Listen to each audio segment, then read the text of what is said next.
Avec une pointe de stress, Émilie Prouchet Dalla Costa installe sa nouvelle création sur la place publique. On serrera après.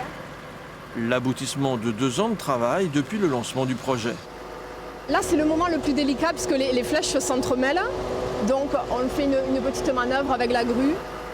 L'artiste a décoché une sculpture monumentale en plein centre-ville de Montauban, une volée de 8 flèches en acier, un hommage perçant à l'œuvre la plus célèbre d'Antoine Bourdelle, exposée au musée Ingres. Comme il y a un Héraclès archer, le plâtre original de Bourdelle se trouve au musée Ingres, j'ai orienté les flèches comme si elles venaient d'être tirées du musée Ingres pour faire un rappel avec l'œuvre de Bourdelle.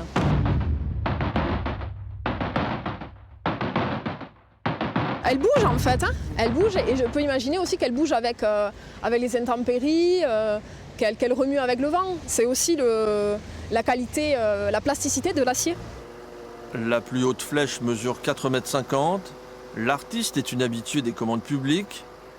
Émilie Prouchet Dalla Costa vit et travaille à Nègrepelisse dans le Tarn-et-Garonne, mais ses œuvres métalliques voyagent dans plusieurs villes de France.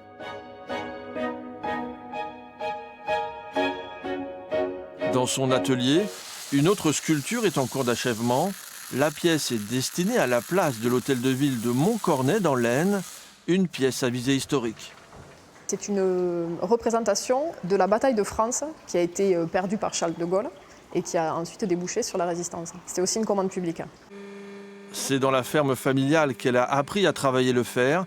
Cette ancienne étudiante en arts plastiques aime innover dans sa manière de produire. On a des techniques de découpe laser, on a des découpes chalumeau, plasma. Moi je vis avec mon temps, je peux être très archaïque parce que la soudure c'est très loin, on remonte très loin avec la soudure. Mais les nouvelles technologies, c'est important de s'en servir pour progresser et dans l'art et s'inscrire dans une méthode contemporaine également. Pour la sculpteur, la pire des choses serait que les gens restent insensibles à ces œuvres monumentales. À Montauban, la cible est atteinte, les flèches d'Héraclès figent le regard des passants.